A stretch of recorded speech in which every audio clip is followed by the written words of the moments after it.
Атеке Баатырды келип кетсин деп Кокондун ханы чакырткан экен.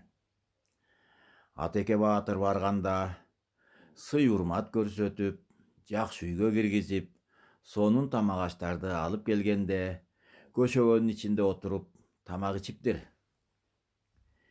Элдин арасында отурганда бетине парда тартып алып отуруптур. Себеби Атеке Баатырдын үстүңкү ээрди жырык эле.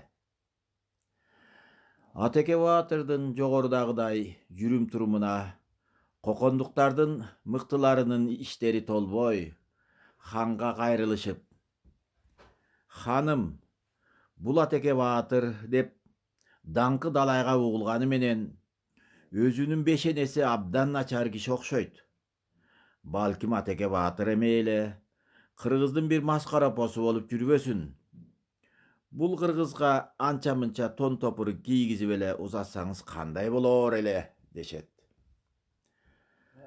Хан ойлонуп отуруп, андай болсо бүтүн Кокондон чыккан чечениң, акыл тапчу кылдатың жана шарият билген уламаларың болуп, эртең келгиле.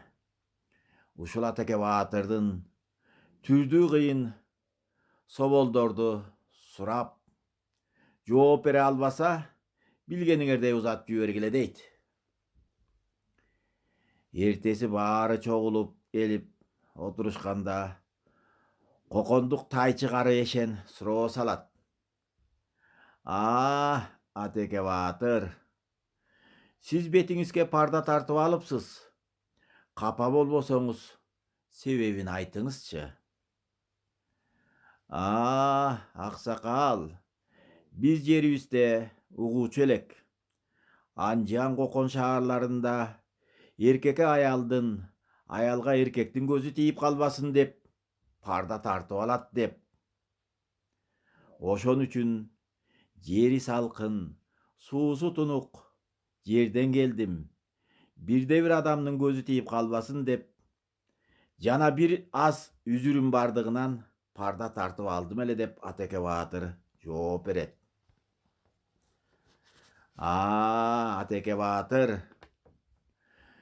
Кудай чырай үлөштүргөндө сиз кайда элеңиз деп Кара Кожо чечен сурап калган экен. Атеке Баатыр токтолбостон, Кара Кожо чечен, анда мен Бакыт базарында экемин деп жооп бергенде, отургандар бири-бирине баштарын ийкешип, ал эми чечен менен эшен кайтара собол сала албай отуруп калышыптыр. Ошентип Кокондун ханы баштапкы ардап койгон буюмдарын жана жабууланган тулпар, жаголонгон шумкар дегендей зоот чопкут баштаган көп тартууларын берип, Атеке Баатырды узаткан экен. Жарык жашоодо адамдын өмүрү нуска болсо, жарыгы кубаттуу болсо, иши пайдалуу болсо, кызматы элге болсо, мээнети күч болсо, Кудай ага даңаза берет. Даңазанын жүгү эмнеде? Кылган кызматында, берген акылында, жашоодогу таасиринде. Даңаза адамга белек, сыймык, сыйлык эле эмес, өтө көп жүктү тартуулайт. Бул элге кызмат кылуу, элдин көйгөйүн чечүү, элди түйшүктөн арылтуу, жаңы жолго салуу, акты таанытуу.